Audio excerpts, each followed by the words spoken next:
केंद्र की मोदी सरकार और उत्तर प्रदेश के योगी सरकार के कार्यकाल में पूरे देश में विकास की गंगा बह रही है। हर वर्ग हर व्यक्ति का ध्यान रखा जा रहा है। उक्त विचार आगरा ग्रामीण क्षेत्र के ग्राम बिछामई में आयोजित स्थापना दिवस बूथ कार्यक्रम अभियान के तहत गांव चलो अभियान में बोलते हुए उत्तर प्रदेश के कैबिनेट मंत्री जयवीर सिंह द्वारा व्यक्त किए गए। इस दौरान कैबिनेट मंत्री बेबी रानी मौर्य के साथ साथ बड़ी संख्या में भाजपा नेता भी कार्यक्रम में मौजूद रहे और जन कल्याणकारी नीतियों को बताया। 6 अप्रैल से 12 अप्रैल के बीच भाजपा द्वारा विभिन्न स्थानों पर स्थापना दिवस कार्यक्रम आयोजित किए जा रहे हैं।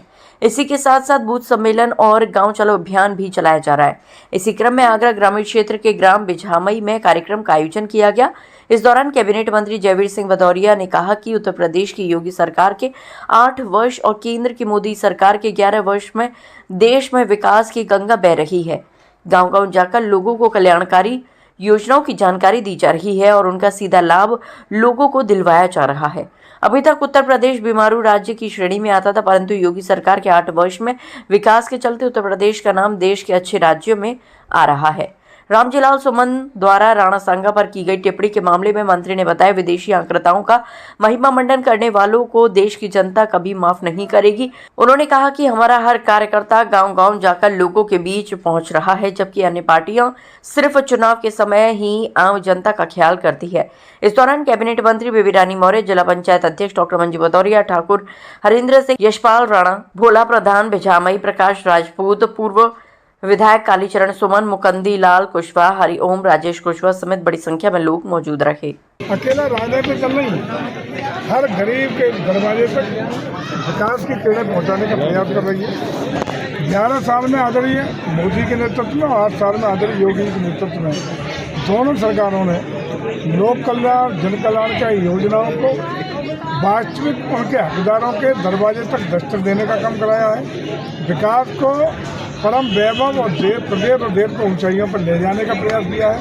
आप खुद ही देख रहे हैं, इस गाँव में डिफेंस कॉरिडोर आपके सामने है, बगल में एक्सप्रेस वे जमाने में आपको दिखाई पड़ रहा है।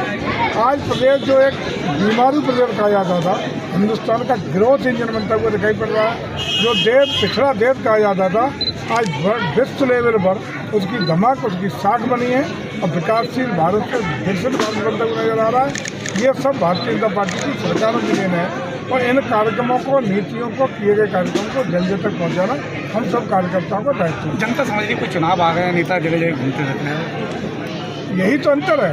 और पार्टी चुनाव के वक्त आती है, हम लोग हमेशा गाँव में कार्यकर्ताओं के बीच में हमारा एक कार्यकर्ता पहुँचने का प्रयास करते हैं। रामजीलाल सुमन जी ने राणा सांगा पर टिप्पणी की और तमाम कोई भी विदेशी आक्रांता जिसने देश की संस्कृति की मर्यादाओं की धज्जियाँ उड़ाने का काम किया हो, जिसने बंदरों को तोड़ने का काम किया हो, ऐसे आक्रांताओं को महिमा मंडन करने का काम, जो देश के हीरोज हैं, रियल हीरोज, जिन्होंने अपना सर्वप्रवान देश के लिए किया हो, ऐसे लोगों को खलनायक बनाने का प्रयास देश की जनता बर्दाश्त नहीं